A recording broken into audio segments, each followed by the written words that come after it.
الحمد لله رب العالمين والصلاة والسلام على سيد الأنبياء والمرسلين نبينا وحبيبنا ومولانا محمد وعلى آله وصحبه ومن والاه بإحسان إلى يوم الدين.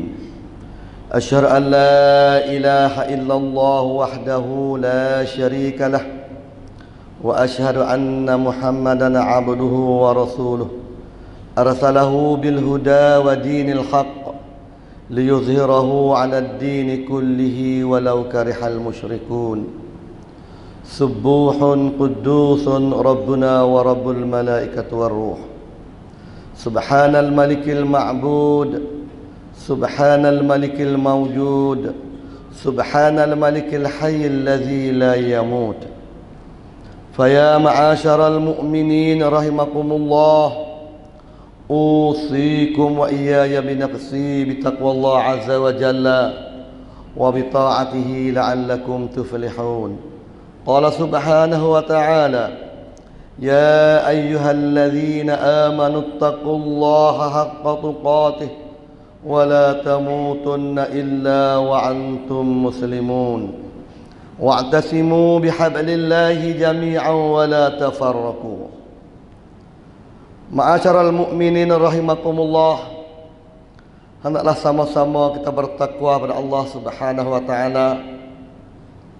Dan mimbar khutbah di hari ini saya menyuruh kepada diri saya dan ikhwah sekalian, hendaklah sama-sama kita takut dan takwa pada Allah Subhanahu wa taala. Dalam arti kata kita tunaikan perintahnya dan jauh segala larangannya. Imam Al-Ghazali rahimahullah ada mengucap dalam kitabnya Ihya Ulumuddin, kalimah takwa ini sangat susah untuk nak menterjemah makna dari segi perbuatan, kerana dia mengandungi dengan 3 pengertian.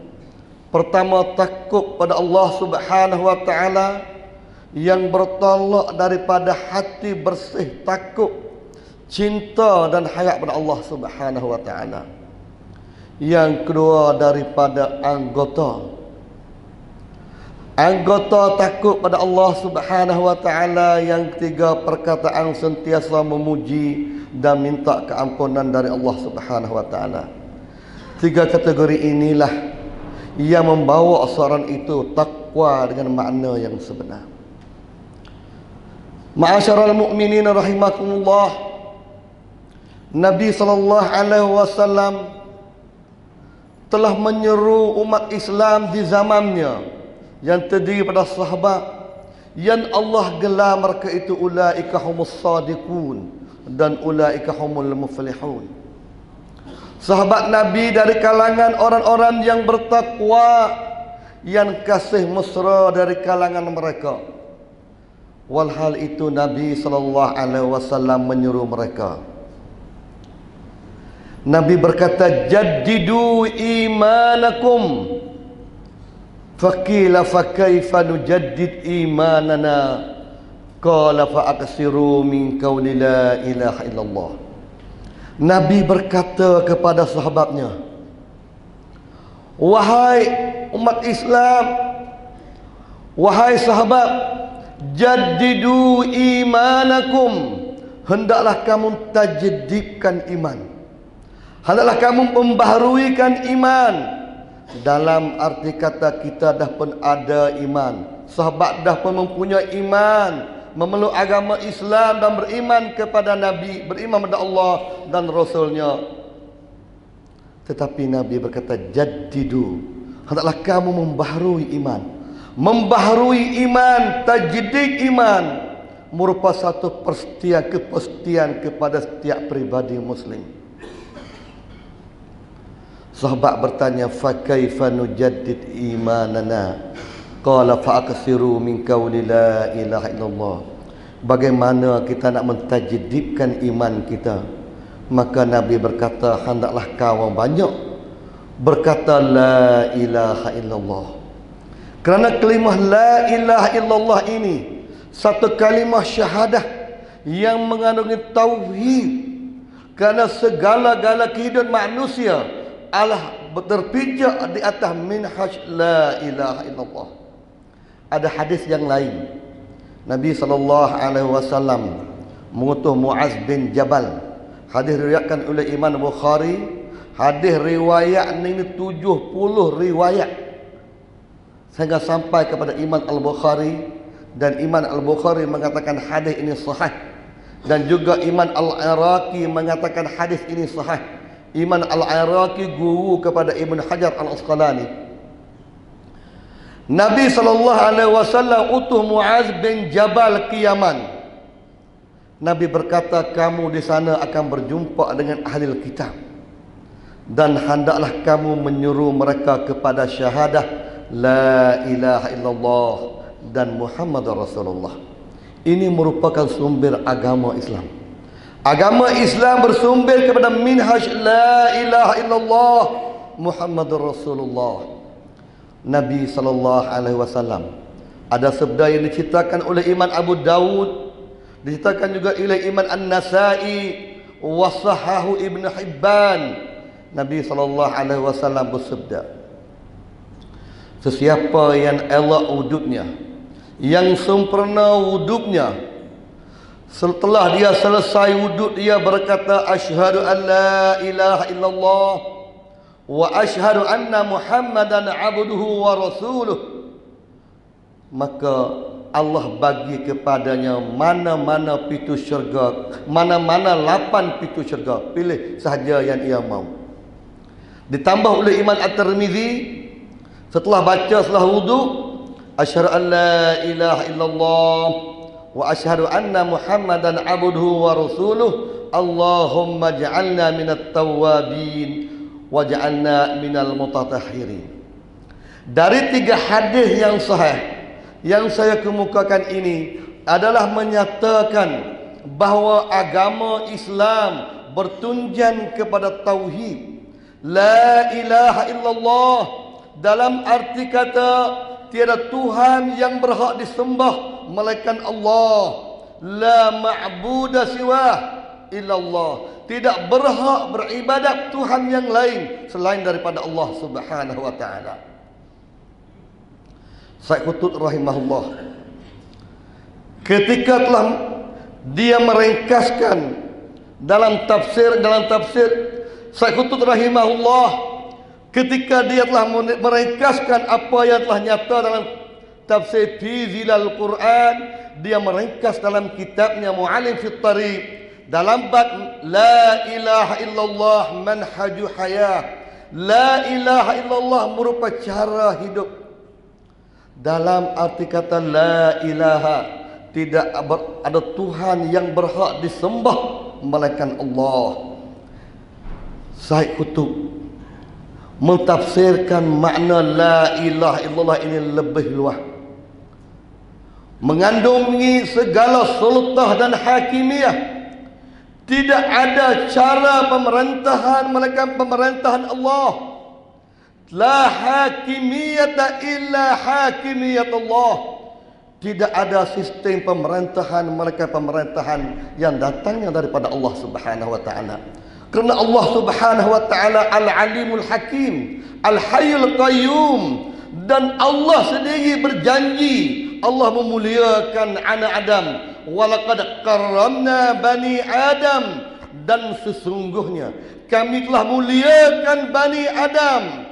Apabila Allah memuliakan bani Adam, Allah sudah tentu Allah mendatang kepada mereka undang-undang supaya menjaga kemuliaan mereka. Itulah agama, itulah al-Islam yang berpijak di atas 2 dasar la ilaha illallah Muhammadur Rasulullah. Agama Islam, Islam adalah agama yang bersumber kepada ilmu. Islam adalah agama yang bersumber kepada ilmu, kepada data, kepada hujjah, kepada dalil. Bukan Islam agama daripada perasaan, indaian, ikutan yang tidak ada hujjah dan tidak ada dalil syar'i yang boleh berpegang dengannya. Itu bukan Islam. Islam mesti kembali kepada Allah dan Rasulnya. Agama Islam mesti kembali kepada qala Allah wa qala Rasul sallallahu alaihi wasallam. Para Jumat hormat sekalian, agama Islam memerintah supaya berpegang teguh kepada agama. Wa'tasimu bihablillahi jami'a. Hendaklah kamu berpegang teguh. Al-i'tisam. Imam Ibn Hajar Al-Asqalani menyatakan dalam Fathul Barinya, al-i'tisam mana al-imtisak, berpegang teguh kepada agama. Itulah dasar perpaduan umat Islam. Iktisam dengan agama Allah, iktisam dengan berpegang kepada minhaj la ilaha illallah Muhammadar Rasulullah. La ilaha illallah Muhammadur Rasulullah. Syahadatain, kalimah dua syahadah, merupakan rukun asasi keimanan seseorang manusia, keimanan pribadi manusia. Mana-mana manusia yang telah mengucapkan la ilaha illallah Muhammadur Rasulullah, atau dia bersaksi asyhadu an la ilaha illallah wa asyhadu anna Muhammadur Rasulullah, dia seorang muslim walaupun tidak ada saksi, walaupun tidak diketahui oleh manusia yang lain, seperti berlaku di zaman Nabi sallallahu alaihi wasallam. Sa'ad bin Khawlah, dia memeluk agama Islam dengan sembunyi. Apabila dia wafat, Nabi cerita bahawa sahabat kamu dah meninggal dunia. Itu Sa'ad bin Khawlah. Juga kerajaan Najasyi, di waktu matinya Nabi cerita bahawa orang Islam dah mati, meninggal dunia. Itu kerajaan Najasyi. Para Jumat hormati sekalian, la ilaha illallah dasar hidup kepada umat Islam. Muhammadur Rasulullah dasar ikutan kepada umat Islam. Muhammad, aku bersaksi bahawa Muhammad ini pesuruh Allah. Maka jelas kita bahawa segala kehidupan kita mesti kembali apa yang diajarkan oleh Nabi sallallahu alaihi wasallam. Dari segi bermulanya daripada akidah, ibadah, akhlak, muamalat, politik, ekonomi, segala-galanya mesti betul dengan apa yang telah diajarkan oleh Nabi sallallahu alaihi wasallam. Maka ajaran Islam adalah mesti kembali kepada dua dasar ini. Nabi sallallahu alaihi wasallam, banyak hadis yang diceritakan oleh para ulama hadis yang riwayat kesenimbungan hadis ini muttasil, sanadnya sampai pada Nabi sallallahu alaihi wasallam. Banyak hadis yang Nabi kata selama mana kamu berpegang kepada dua dasar Al-Quran hadis, selama itu kamu tidak akan sesat. Tetapi di akhir-akhir, setelah selesainya korum yang pertama, korum yang kedua dan korum yang ketiga, maka mulalah timbul berbagai fikrah, berbagai fitnah, seperti mana telah dinyatakan oleh Abdullah bin Mas'ud, akan berlakunya fitnah. Yang tua hidup dalam fitnah, yang muda, yang tua hidup dan mati dalam fitnah, yang kanak-kanak mereka membiasai fitnah sehingga mereka mati dan mereka anggapkan fitnah ini sebagai agama. Ada orang bertanya kepada Abdullah bin Mas'ud, apakah sebab itu? Kerana di masa itu banyak ahli-ahli pemerintah, tetapi mereka tidak memahami agama. Banyak ahli-ahli qura, tapi mereka tidak tafaqquh fid din. Banyak dari kalangan manusia yang bergaya agama tetapi tujuan dunia. Banyak. Seperti mengatakan oleh orang Syiah, seperti mengatakan oleh seorang ulama Syiah, yang kami buat di mukian ini adalah kami berhajat ad-darahima, berhajat kepada duit darham dan kepada kekayaan dunia. Para Jumat hormati sekalian, Al-Quran merupakan mukjizatun khalidah, satu mukjizat yang mulia, mukjizat yang kekal. Kalau kita bertanya kepada orang-orang Yahudi, apakah mukjizat Nabi Musa? Mereka mengatakan tungkap Nabi Musa mukjizat, dapat membelahkan laut, dapat memecahkan batu dan keluarkan air dan sebagainya. Kalau kita tanya orang-orang Kristian tentang mukjizat Nabi Isa, selalu mereka berkata Isa dapat menghidupkan orang mati dan dapat berbagai-bagai nikmat mukjizat yang Allah kurniakan kepada Nabi Isa. Tetapi kalau kita berkata kepada orang beriman, umat-umat Nabi Muhammad, apakah mukjizat Nabi Muhammad yang terbesar? Dari kalangan umat Islam yang faham Islam, mereka mengatakan Al-Quran. Al-Quran inilah merupakan mukjizat yang terbesar, karena dia menyatakan perkara yang benar semenjak Nabi dan sehingga akhir nanti.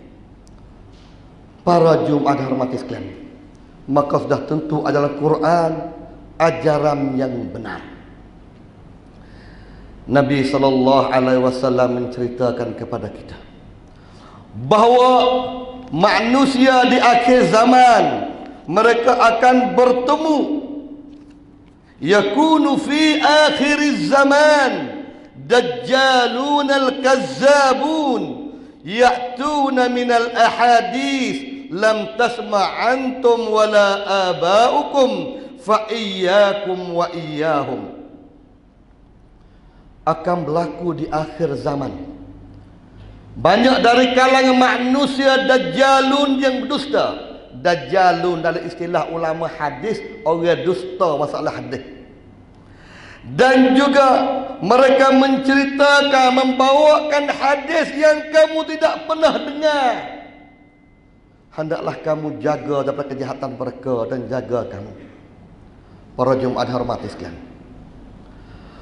banyak dari kalangan seperti Sulaiman bin Abi Maryam, dia dari kalangan ulama sufi yang warok yang berada di korum yang keempat. Kewarakannya dikenali oleh manusia di zaman itu. Dia ahli membaca Quran, berzikir, sembahyang tahajud, sehingga di bibir mulutnya, dipecahi mulutnya dengan banyak zikir dan beristighfar Allah Subhanahu wa taala. Tapi dia di antara orang yang banyak mengeluarkan hadis maudhu' yang berhubungan dengan kelebihan surah-surah di dalam Al-Quran, sehingga petua ulama di zaman itu menangkap dan dipenjara. Imam Al-Bukhari rahimahullah mengatakan siapa-siapa yang mengadakan hadis maudhu' mereka ini dipenjara. Petua Imam Al-Bukhari. Dan Abi Maryam ini mengadakan hadis maudhu' berhubungan dengan kelebihan Al-Quran. Apabila ditanya kenapa mengadakan hadis maudhu' berhubung kelebihan Al-Quran, surah Al-Quran, ia menjawab, kerana aku duk tengok umat-umat Islam di zaman ini, mereka suka membaca kisah-kisah, membaca sejarah-sejarah, mereka tidak membaca Al-Quran. Dengan itu aku mengadakan hadis-hadis, mengadakan kata-kataan, kemudian aku nisbahkan kepada Nabi SAW agar manusia membaca Al-Quran. Walaupun niat itu baik, niat ini benar, tapi ini satu kesalahan yang besar. Nabi SAW bersabda, inna kaziban alayya laisa kakazabin ala ahadin man kazzaba alayya muta'ammidan falyatabawwa maq'adahu minan nar. Sesungguhnya pendustaan ke atas aku ini tak sama pendustaan ke atas orang yang lain, dan siapa-siapa yang mendustakan ke atas aku, maka buatlah persiapannya dalam neraka. Para Jumat hormati sekalian, setiap agama dan setiap moral, setiap perundangan, mereka menjadi seteru dan permusuhan hebat kepada pendustaan. Setiap moral yang baik, semuanya mereka menjadi musuh, pertentangan dengan mana-mana pendustaan dan penipuan. Apatah lagi pendustaan ke atas Nabi SAW, yang Allah memuliakan Nabi kita dengan menurunkan kitab suci Al-Quranul Karim. Sidang Jumat hormati sekalian, salah satu lagi di antara perkara yang menyelirukan umat Islam, yang disebut dalam setiap kali, maaf saya bukan menuduh kitab berzanji, tapi di sana benar khurafat, benar menyeleweng, benar yang tidak ada di kata Nabi SAW. Seperti mana yang orang-orang baca dalam kitab berzanji, yang berkata wa hadara lailata maulidihi Asiyatu wa Maryam minan nisa'il qudusiyah, dan telah hadirlah malam lahirnya Nabi SAW oleh Asiyah dan Maryam daripada perempuan-perempuan yang bersih. Ini tidak ada riwayat daripada sanad yang sahih. Bahkan ini satu ciptaan hadis mauda kehadap Nabi SAW. Apatah lagi yang berhubungan dengan masalah akidah. Dalam akidah ahli sunnah wal jamaah, setiap orang mati mereka menghadapi ke alam barzah dan menuju ke alam mahsyar. Satu kepercayaan orang mati mari ziarah, mari kelek tengok anak beranak ini, tidak ada riwayat yang sahih mana-mana hadis sekalipun. Walaupun ada ulama menceritakan istinbat daripada beberapa hadis tentang masalah orang mati ini, dia tahu keadaan keluarga dia jadi gana dunia ni. Ini ada riwayat dalam kitab-kitab tauhid. Tapi orang mati ini dia tak ada kelek dah, tak mari tengok dah. Dia hadap ke alam, bermula pada alam barzah menuju kepada alam mahsyar, alam ba'as, alam bangkit, alam mahsyar dan seterusnya daripada kejadian Allah Subhanahu wa taala berhubungan hisab dan timbangan. Para Jumat hormati sekalian, saya rasa sangat tepat apa yang telah dinyatakan oleh Dr. Yusuf Al-Qaradawi, bahawa kitab Qasidah Al-Barzanji ini bersangat salah apabila banding kepada agama Islam, dengan berdasar hati yang bersih, dengan kembalikan pada riwayat-riwayat hadis, dengan kembalikan kepada sanad-sanad yang sahih. Agama Islam, agama berpegang kepada ajaran. Nabi SAW berpesan dengan berpegang kepada kitab dan sunnah. Nabi tidak pernah berkata apabila aku mati, mugi ambillah Islam daripada Husain, Hasan, daripada keturunan, tidak. Karena takdis az-zurriyah, membersihkan keturunan ini bukan datangnya daripada agama Kristian, bermula daripada agama Majusi. Para Jumat hormati sekalian, dengan hal ini, walaupun agama ini yang diakui oleh keturunan Nabi SAW, sekiranya ia benar dan betul dengan ajaran Islam, boleh diterima. Ibnu Al-Arabi ada menyatakan sekiranya ada keturunan Nabi yang mempunyai nasab yang benar sampai kepada Nabi, akhlak yang mulia, akidah yang betul, kita mesti menghormati kepadanya dan mesti salawatkan kepadanya. Karena Nabi SAW ada mengajar salawat, Allahumma salli ala Muhammad wa ala ali baiti wa ala ali Muhammad, keluarga Nabi Muhammad. Tetapi sekiranya mereka yang berjauhan daripada agama, yang tidak betul dengan agama, walaupun mereka mengaku keturunan Nabi, tidak perlu kita mengambil agama daripadanya, karena kita mesti berpegang teguh kepada agama Islam, kitab dan sunnah. Para Jumat hormati sekalian, kalau kita kembali ke data sejarah, Syarif Husain, ia merupakan moyang kepada kerajaan Urdun di hari ini. Syarif Husain, dan dia di antara orang saing tangi dalam perjumpaan Balfour, Menteri Luar Inggeris, semasa belum peperangan dunia yang pertama, belum peperangan dunia yang kedua, di waktu Eropah Inggeris agak akan kalah peperangan dunia yang kedua, karena mereka dapat buat kajian daripada peperangan dunia yang pertama. Mereka buat persetujuannya. Mereka mesti persetujuan ini mereka menghadapi Syarif Hussein, karena beliau merupakan Syahidul Arab, ketua orang Arab, supaya Syarif Hussein jangan kerja sama dengan Sultan Abdul Hamid di Turki. Minta Syarif Hussein dan orang Arab jangan terima seruan jihad yang akan dianjurkan oleh Sultan Islam yang berada di Turki.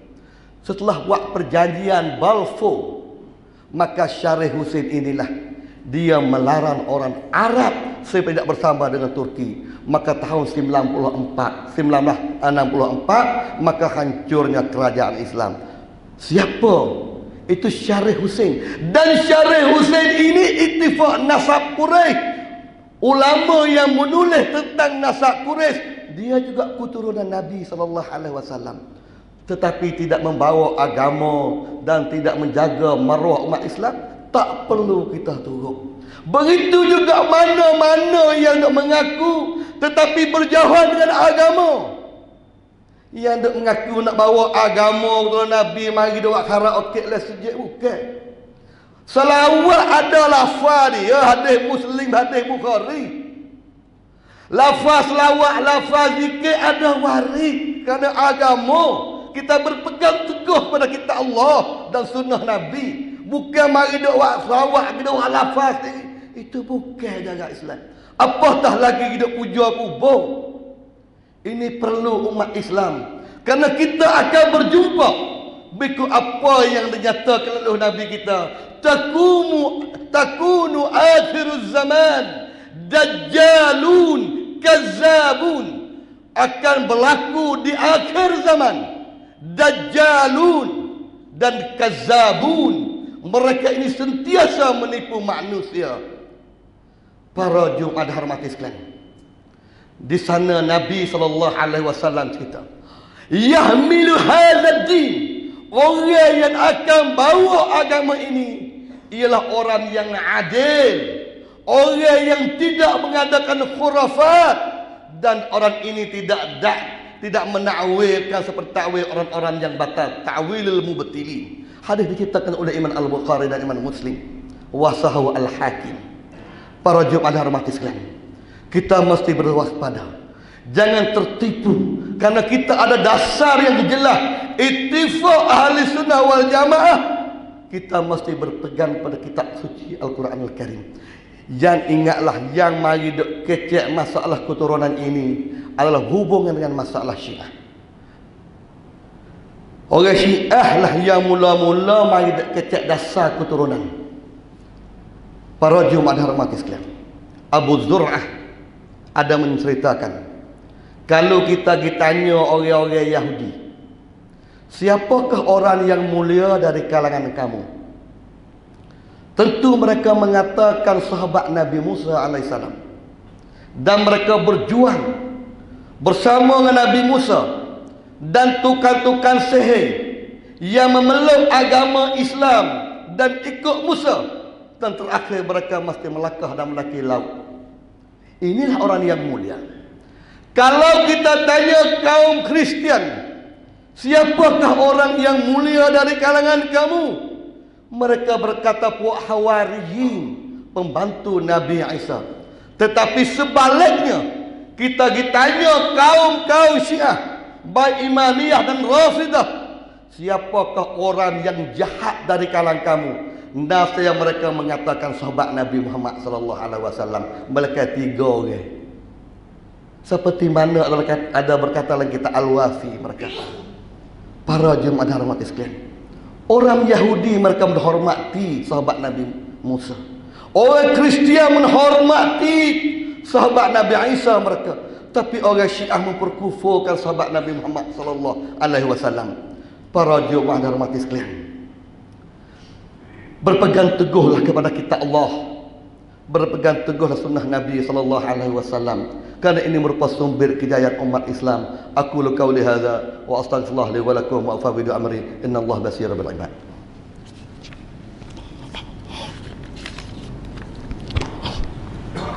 Alhamdulillah rabbil alamin.